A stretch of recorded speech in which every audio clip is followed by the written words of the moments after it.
कहानी शुरू होती है अर्पित से, एक 26 साल का लड़का जो रोज 8 घंटे की नौकरी करता था, लेकिन फिर भी हर महीने वही पुरानी परेशानी, ईएमआई, बिल्स, रेंट और महीने के अंत में कुछ भी नहीं बचता था। एक दिन ऑफिस से लौटते समय उसकी बस छूट गई और बाहर तेज बारिश हो रही थी। वो एक छोटी सी चाय की दुकान की छत के नीचे खड़ा हो गया। वहीं पास में एक आदमी बैठा था जिसकी उम्र करीब 50-55 साल रही होगी। उसने महंगा सूट पहन रखा था, जूते चमक रहे थे, लेकिन सबसे अलग थी उसकी आंखों की शांति। अर्पित ने सोचा शायद कोई बड़ा बिजनेसमैन होगा। तभी उस आदमी ने अचानक पूछा कि तुम लाइफ में कितना कमा लेते हो? अर्पित थोड़ा झेंप गया, लेकिन बोला कि सर, ठीक ठाक है, मेहनत करता हूं, किस्मत अच्छी रही तो आगे बढ़ जाऊंगा। आदमी हल्का सा मुस्कुराया। बारिश की बूंदें धीरे धीरे गिर रही थीं और उसने कहा कि यही वजह है कि तुम स्ट्रगल कर रहे हो। अर्पित चौंक गया और पूछा कि मतलब क्या? आदमी बोला कि क्योंकि तुम वेल्थ को किस्मत समझते हो और हम अमीर लोग वेल्थ को एक सिस्टम की तरह चलाते हैं। अर्पित को उसकी बात समझ नहीं आई। तभी उस आदमी ने अपनी जेब से एक काली नोटबुक निकाली जिसके कवर पर लिखा था the black protocol of wealth. Arpit उत्सुक होकर उसे देखने लगा। आदमी बोला कि देखो बेटा, दुनिया दो तरह से चलती है, मेहनत करने वाले लोग और सिस्टम बनाने वाले लोग। फिर उसने चाय की दुकान की तरफ इशारा करते हुए कहा कि ये दुकानदार रोज 12 घंटे मेहनत करता है, लेकिन मालिक सिर्फ किराया लेता है और सिस्टम अपने आप चलता रहता है। उसी पल अर्पित को पहली बार एहसास हुआ कि मेहनत और सिस्टम में कितना बड़ा फर्क होता है। आदमी ने आगे कहा कि वेल्थ कोई एक्सीडेंट नहीं होती, बल्कि इसे इंजीनियर किया जाता है, इसे बनाया जाता है एक सिस्टम से। अर्पित ने पूछा कि लेकिन सर, सिस्टम कैसे बनता है? आदमी मुस्कुराया और बोला कि ठीक इसी के लिए ब्लैक प्रोटोकॉल लिखा गया है। उसने नोटबुक का पहला पन्ना खोला और पढ़ा कि work hard on your job but work 10 times harder on building your system. फिर उसने समझाया कि नौकरी सिर्फ सर्वाइवल देती है, ओवर टाइम सिर्फ थकान देता है, लेकिन सिस्टम देता है आजादी। और फिर उसने वो पंचलाइन कही जिसने अर्पित की सोच हमेशा के लिए बदल दी। उसने कहा कि तुम हर दिन पैसों के लिए काम करते हो, लेकिन अमीर लोग सिस्टम बनाते हैं जो हर दिन उनके लिए पैसा कमाता है। अर्पित कुछ देर तक चुप रहा। बारिश थम चुकी थी, लेकिन उसके दिमाग में एक तूफान चल रहा था। आदमी उठकर खड़ा हुआ और वो काली नोटबुक अर्पित को देते हुए बोला कि अगर इस सिस्टम को सीख लिया तो फिर किस्मत की जरूरत ही नहीं पड़ेगी, और वो वहां से चला गया। अर्पित ठंडी हवा में उस नोटबुक को पकड़े खड़ा रहा। उसके हाथ गर्म थे, क्योंकि पहली बार उसे महसूस हुआ कि शायद उसकी जिंदगी सच में उसके अपने हाथों में हो सकती है। और दोस्तों, यही है ब्लैक प्रोटोकॉल ऑफ वेल्थ का पहला नियम, जिसे समझते ही सोच बदलनी शुरू हो जाती है। अध्याय 2 की शुरुआत होती है एक नई सुबह से, जब अर्पित अगली सुबह 6 बजे ही जाग गया, जबकि आम तौर पर वह 8 बजे तक सोता था। लेकिन पिछली रात मिली ब्लैक प्रोटोकॉल की काली नोटबुक उसे चैन से सोने नहीं दे रही थी। वह चाय बनाकर बालकनी में बैठ गया और नोटबुक का दूसरा पन्ना खोला, जिस पर मोटे अक्षरों में लिखा था द एसेट फर्स्ट फॉर्मूला। वह पढ़ने ही वाला था कि तभी उसका पड़ोसी रवि नीचे अपनी नई चमचमाती स्पोर्ट्स बाइक लेकर आया, जो ईएमआई पर ली गई थी। रवि शान से हॉर्न बजा रहा था और अर्पित के चेहरे पर हल्की सी मुस्कान आ गई कि रवि तो पूरी लाइफस्टाइल जी रहा है। लेकिन तभी नोटबुक में लिखा अगला वाक्य उसकी मुस्कान रोक देता है कि मिडिल क्लास पहले लाइफस्टाइल खरीदता है और फिर कर्ज चुकाता है, जबकि अमीर पहले एसेट्स खरीदते हैं और लाइफस्टाइल अपने आप आ जाता है। अर्पित को ऐसा लगा जैसे यह लाइन उसकी ही जिंदगी पर लिखी गई हो। शाम को वह फिर उसी चाय की दुकान पर पहुंचा जहां वह रहस्यमयी आदमी मिला था। और हैरानी की बात यह थी कि वह आदमी फिर वहीं बैठा था, वही सूट, वही शांति और वही हल्की मुस्कान। अर्पित ने तुरंत कहा कि सर, आज मैं दूसरे चैप्टर पर हूं, लेकिन समझ नहीं पा रहा कि यह एसेट फर्स्ट फॉर्मूला इतना इंपॉर्टेंट क्यों है। आदमी ने चाय का कप उठाते हुए कहा कि क्योंकि यहीं से गरीब और अमीर की राहें अलग हो जाती हैं। अर्पित ने पूछा, कैसे? तो वह आदमी खड़ा हुआ और सड़क की ओर इशारा करते हुए बोला कि देखो, वह लड़का मोबाइल की ईएमआई दे रहा है, वह परिवार फ्रिज की ईएमआई दे रहा है, वह आदमी बाइक की ईएमआई में फंसा है और वह लड़की क्रेडिट कार्ड के बिल में डूबी हुई है। फिर उसने पूछा कि इन सब की कॉमन बात क्या है? अर्पित बोला कि सब अपने लाइफस्टाइल के लिए लोन ले रहे हैं। आदमी मुस्कुराया और बोला, बिल्कुल सही, ये सब लायबिलिटीज खरीद रहे हैं, ऐसी चीजें जो पैसा निकालती हैं और फिर जिंदगी भर उन्हें भरते रहते हैं।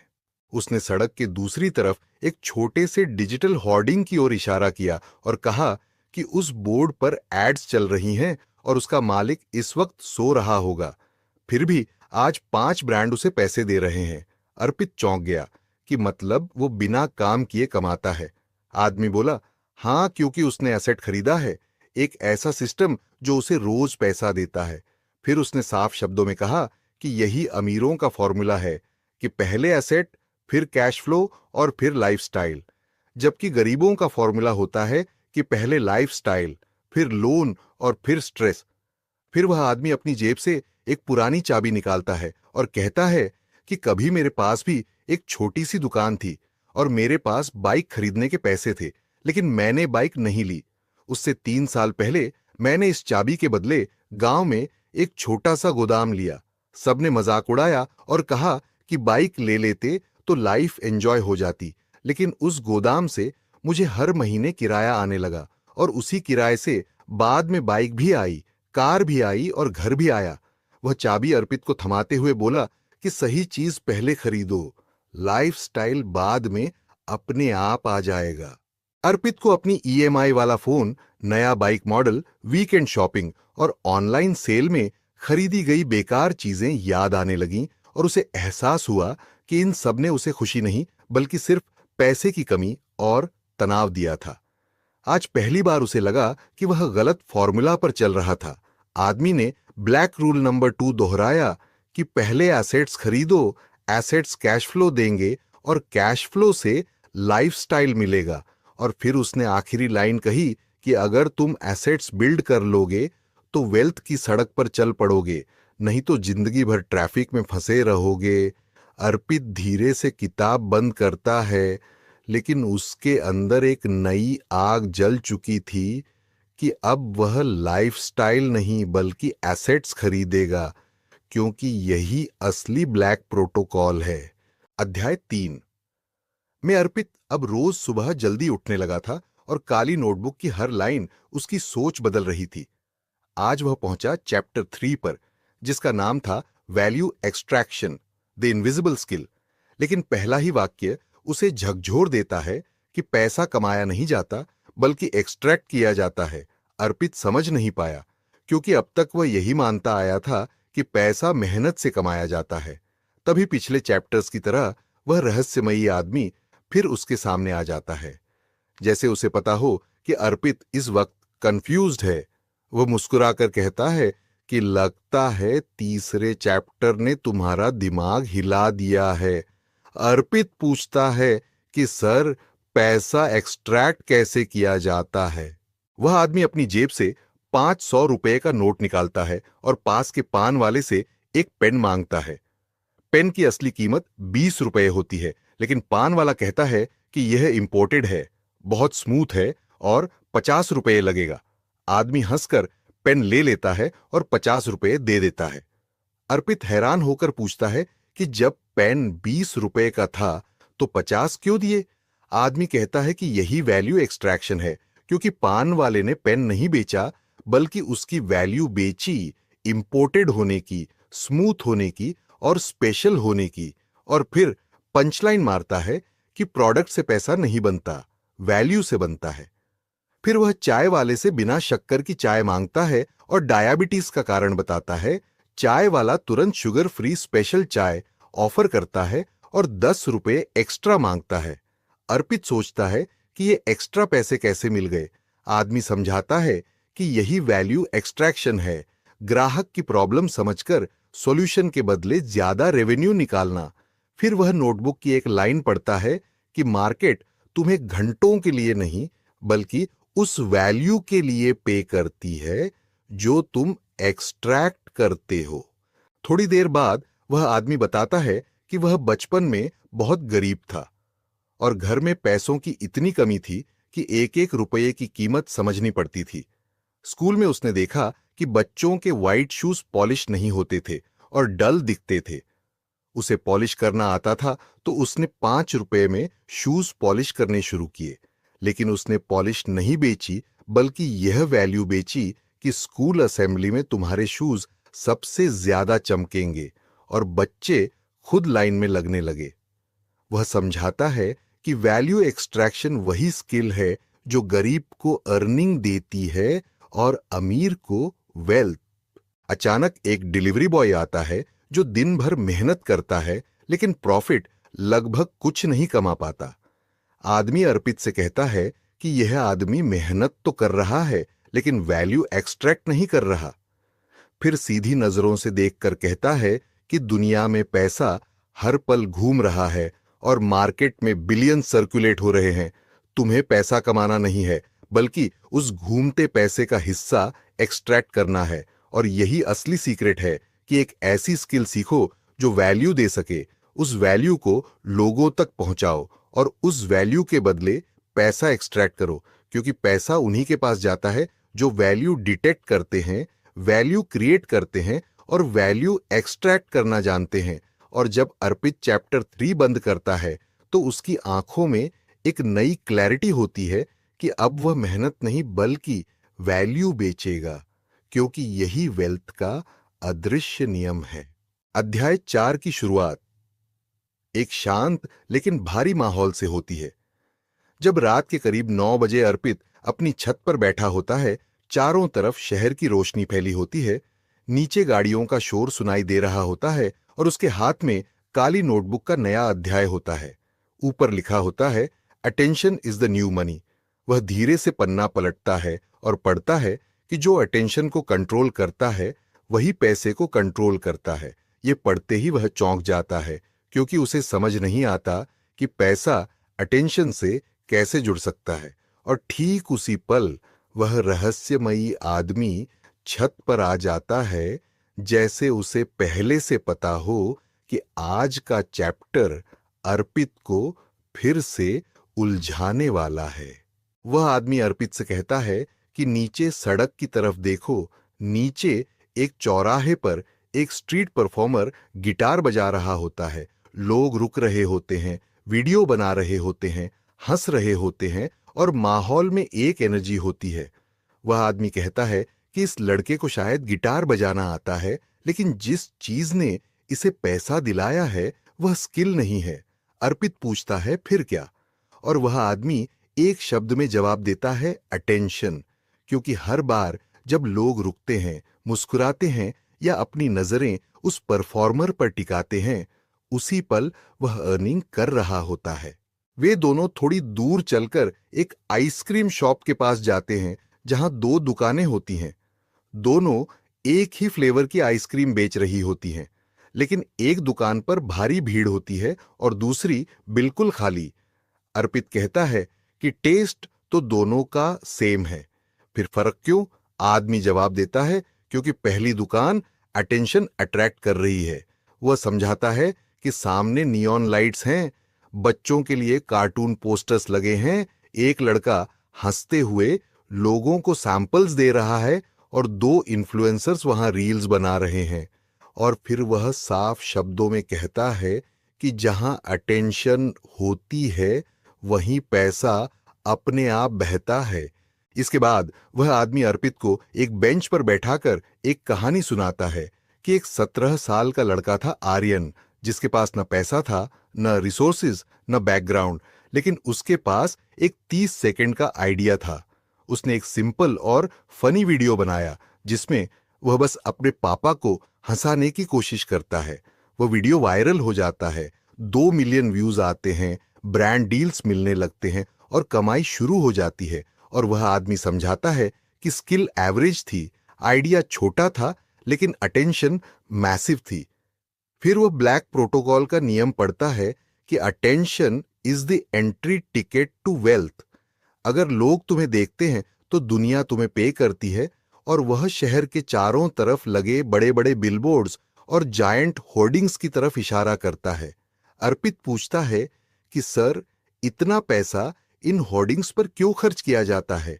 आदमी जवाब देता है, क्योंकि ब्रांड्स प्रोडक्ट नहीं बेचते बल्कि अटेंशन खरीदते हैं। जितनी ज्यादा अटेंशन उतनी ज्यादा सेल्स।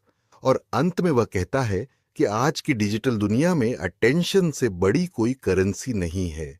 अर्पित कुछ देर तक चुप रहता है और फिर गहरी सांस लेकर पूछता है कि अगर मुझे वेल्थ चाहिए तो क्या मुझे अटेंशन अट्रैक्ट करना सीखना होगा? आदमी सिर हिलाकर कहता है, बिल्कुल, क्योंकि जब तक दुनिया तुम्हें नोटिस नहीं करेगी तब तक तुम्हारी स्किल्स, मेहनत और टैलेंट सब छुपे रहेंगे। लेकिन वह यह भी चेतावनी देता है कि अटेंशन फेक नहीं होनी चाहिए, क्योंकि fake attention long term wealth नहीं बनाती। और अंत में वह फॉर्मूला देता है कि authentic value plus consistent attention equals unstoppable wealth.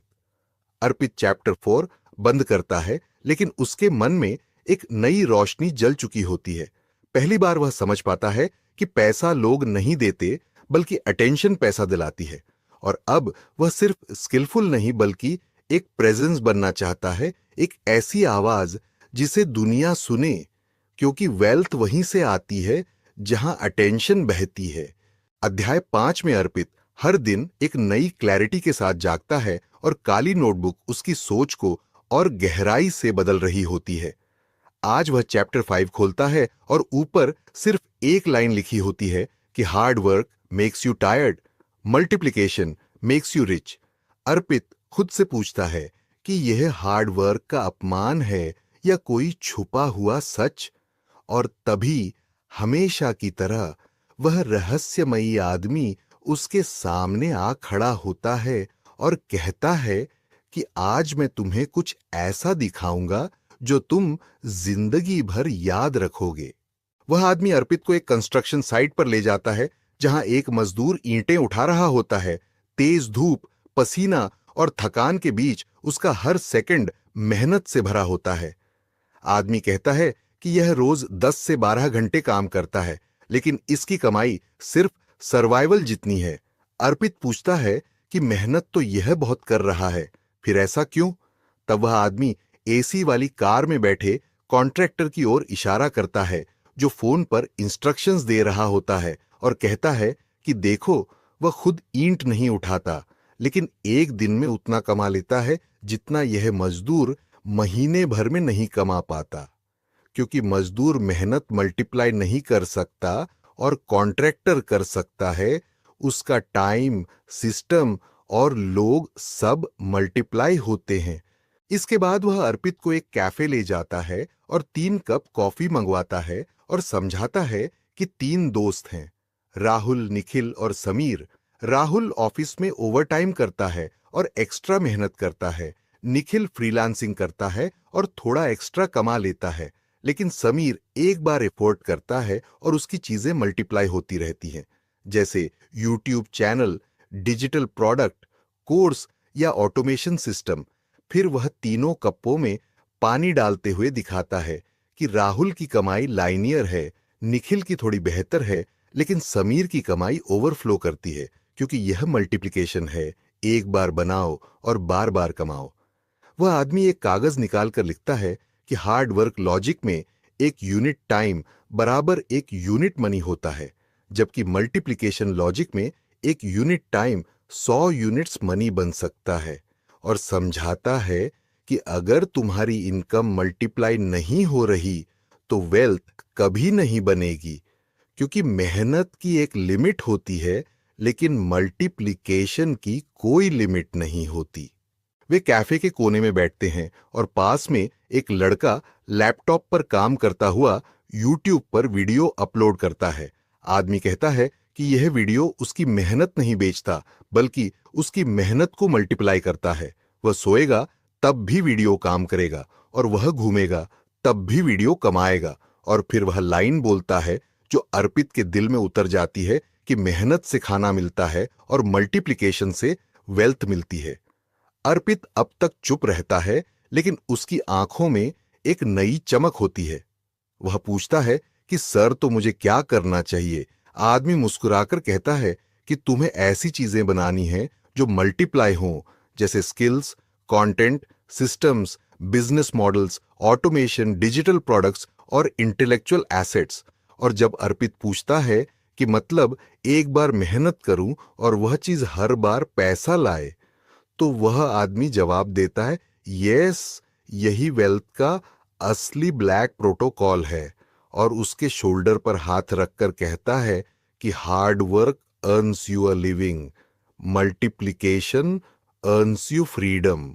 अर्पित नोटबुक बंद करता है, लेकिन इस बार उसके अंदर डर नहीं, बल्कि क्लैरिटी होती है कि उसे मेहनत छोड़नी नहीं है, बल्कि मेहनत को मल्टीप्लाई करना सीखना है। और उसी रात अर्पित वेल्थ के असली रास्ते पर एक और मजबूत कदम बढ़ा देता है। अध्याय 6 की शुरुआत एक नई सुबह से होती है, जब अर्पित आज कुछ ज्यादा ही जल्दी उठ जाता है। सुबह की हवा ठंडी होती है, लेकिन उसकी आंखों में एक अलग ही चमक होती है। वह काली नोटबुक खोलता है और चैप्टर 6 शुरू होता है, द 5 ईयर पावर लॉ। 5 साल कोई नहीं देखता और 50 साल सब देखते हैं। ये पढ़ते ही अर्पित के मन में कंफ्यूजन भर जाता है कि क्या सच में ऐसा कोई नियम हो सकता है जिससे सिर्फ 5 साल पूरी जिंदगी बदल सके। और जैसे हर बार होता है, वही रहस्यमयी आदमी उसके सामने आ जाता है। लेकिन आज उसकी आंखों में एक अलग सख्ती होती है, जैसे आज का लेसन सबसे भारी होने वाला हो। वह आदमी अर्पित को शहर के बाहर एक ऊंची पहाड़ी पर ले जाता है, जहां एक आदमी ऊपर चढ़ रहा होता है। धीरे धीरे, थकते हुए, लेकिन बिना रुके अर्पित पूछता है कि यह आदमी इतना स्ट्रगल क्यों कर रहा है। तो वह आदमी कहता है कि असली सफलता की शुरुआत हमेशा चढ़ाई से होती है। फिर अर्पित पूछता है कि यह 5 ईयर रूल क्या है, और वह आदमी जवाब देता है कि अगर कोई इंसान 5 साल तक एक ही डायरेक्शन में पूरी ताकत से चलता रहे, तो दुनिया की कोई ताकत उसे रोक नहीं सकती। वह थोड़ी दूरी पर एक खेत की ओर इशारा करता है और पूछता है कि क्या तुम बैम्बू ट्री के बारे में जानते हो? अर्पित कहता है, थोड़ा बहुत। तब वह आदमी समझाता है कि बैम्बू को 5 साल तक पानी दिया जाता है, खाद दी जाती है, लेकिन मिट्टी के ऊपर कुछ भी नहीं दिखता। लोग हार मान लेते हैं और कहते हैं कि यह पेड़ नहीं उगेगा। लेकिन 5वें साल में सिर्फ 6 हफ्तों के अंदर वही बैम्बू 90 फीट तक उग जाता है। और असली सच्चाई यह है कि 5 साल तक मेहनत जमीन के अंदर चल रही होती है, ग्रोथ अंदर होती है, और एक दिन अचानक दुनिया को बाहर दिखती है। वह काली नोटबुक से एक लाइन पढ़ता है कि 5 साल तक लोग तुम्हें इग्नोर करेंगे, और फिर एक दिन कहेंगे कि यार, तू तो रातों रात सक्सेसफुल हो गया। फिर वे नीचे एक कैफे में बैठते हैं, जहां एक लड़का गिटार बजा रहा होता है, जिसके वीडियो पहले ही ट्रेंडिंग में जा चुके होते हैं। अर्पित कहता है कि यह बहुत टैलेंटेड है, और वह आदमी मुस्कुराकर कहता है कि यह लड़का पिछले 12 साल से गिटार सीख रहा है, लेकिन दुनिया ने इसे तब नोटिस किया जब इसका एक 30 सेकंड का रील वायरल हुआ। क्योंकि लोग 30 सेकंड देखते हैं, लेकिन मेहनत के 12 साल नहीं देखते। फिर वह आदमी गंभीर होकर 5 साल की जिंदगी बदलने की पूरी जर्नी समझाता है कि पहले साल कंफ्यूजन होता है, जब सब नया लगता है और समझ नहीं आता क्या करना है। दूसरे साल रेजिस्टेंस आता है, जब लोग कहते हैं कि इससे कुछ नहीं होगा। तीसरे साल आइसोलेशन आता है, जब सपोर्ट कम होता है और रिजल्ट्स कम दिखते हैं, लेकिन ग्रोथ अंदर बढ़ रही होती है। चौथे साल ब्रेक थ्रू आता है, जब सिस्टम बनने लगता है, स्किल्स शार्प होती हैं और अपॉर्चुनिटीज मैग्नेट की तरह आने लगती है। और 5वें साल एक्सप्लोजन होता है, जब लाइफ बदल जाती है, कैश फ्लो मल्टीप्लाई होता है, रिकॉग्निशन मिलती है और वेल्थ दिखने लगती है। लेकिन ज्यादातर लोग पहले 3 सालों में हार मान लेते हैं और इसलिए एक्सप्लोजन तक पहुंच ही नहीं पाते। अर्पित धीरे से पूछता है कि अगर वह अगले 5 साल अपने स्किल्स, सिस्टम्स, कंटेंट और वैल्यू पर टिक गया तो क्या उसकी लाइफ बदल सकती है? और वह आदमी मुस्कुराकर कहता है कि लाइफ बदल सकती नहीं, बल्कि जिंदगी बदल जाएगी, क्योंकि 5 साल की कंसिस्टेंसी किसी भी एवरेज इंसान को एक्स्ट्रॉर्डिनरी बना देती है। और फिर ब्लैक रूल नंबर 6 देता है कि 5 साल दीवानगी से काम करो और बाकी 50 साल दुनिया तुम्हें याद रखेगी। और उस पल अर्पित को पहली बार क्लैरिटी मिलती है कि वह अपनी किस्मत 5 साल में बदल सकता है। और वह फैसला करता है कि अब वह शॉर्टकट्स नहीं ढूंढेगा, बल्कि 5 साल का रास्ता चुनेगा, क्योंकि यहीं से वेल्थ बनती है। अध्याय 7 में अर्पित वेल्थ के कई हिडन रूल्स समझ चुका होता है, लेकिन चैप्टर 7 खोलते ही उसकी नजर एक लाइन पर अटक जाती है कि poor people buy with emotions और rich people buy with logic. वह सोचने लगता है कि क्या पैसा सच में भावनाओं से जुड़ा होता है, और क्या डिसीजंस हमें गरीब या अमीर बनाते हैं। तभी रहस्यमयी आदमी सामने आ जाता है और उसकी आवाज पहले से ज्यादा गंभीर होती है। वह कहता है कि आज का रूल तुम्हारी साइकोलॉजी को हिला देगा। वह आदमी अर्पित को एक मॉल में ले जाता है जहां लाइट्स चमक रही होती हैं, ऑफर्स लगे होते हैं और लोग शॉपिंग बैग्स उठाए घूम रहे होते हैं। वह कहता है कि यह वेल्थ साइकोलॉजी का प्लेग्राउंड है। फिर अर्पित देखता है कि एक लड़का शोरूम में फोन पकड़कर कह रहा है कि यह बहुत क्लासी है और लोग नोटिस करेंगे, और आदमी बताता है कि यह इमोशन वैलिडेशन है। फिर एक लड़की इन्फ्लुएंसर को देखकर महंगा मेकअप किट खरीद लेती है जो कंपैरिजन इमोशन है। फिर एक फैमिली सिर्फ दिवाली ऑफर की वजह से टीवी बदलती है जो फोमो है, और वह आदमी समझाता है कि इनमें से किसी ने लॉजिक का इस्तेमाल नहीं किया। फिर वह अर्पित को मॉल के दूसरे हिस्से में ले जाता है जहां एक बिजनेसमैन लैपटॉप खरीदते समय आराम, प्रोसेसर, प्रोडक्टिविटी और स्केलेबिलिटी के सवाल पूछ रहा होता है, और आखिर में कहता है कि यह लैपटॉप उसे खर्च नहीं बल्कि कमाई करवाएगा। और वह आदमी साफ कहता है कि यही वेल्थ साइकोलॉजी है, जहां पुअर लायबिलिटीज खरीदते हैं और रिच मल्टीप्लायर्स। कॉफी शॉप में बैठकर वह आदमी अर्पित से कहता है कि उसकी सबसे बड़ी गरीबी यह है कि वह इमोशंस में डिसीजंस लेता है और लॉजिक बाद में ढूंढता है। अर्पित को अपनी ईएमआई, गैजेट्स, फोन अपग्रेड्स और इमोशनल परचेसेस याद आने लगती है, और आदमी समझाता है कि वेल्थ बनाने के लिए इमोशंस पर जीत जरूरी है। फिर 2 ग्लास का एग्जाम्पल देकर बताता है कि आम इंसान पहले इमोशन डालता है और लॉजिक ढूंढता है, जबकि रिच लोग पहले लॉजिक ढूंढते हैं जिससे इमोशन अपने आप शांत हो जाता है। और फिर 3 सेकेंड रिच रूल देता है कि डिसीजन लेते समय पूछो क्या यह अर्निंग बढ़ाएगा, वैल्यू बढ़ाएगा और सिस्टम मजबूत करेगा। अगर नहीं तो रिच लोग उसे नहीं खरीदते। और अंत में ब्लैक रूल 7 देता है कि इमोशंस को कंट्रोल करो और लॉजिक को पैसे चलाने दो, जिससे अर्पित के अंदर एक और दरवाजा खुल जाता है।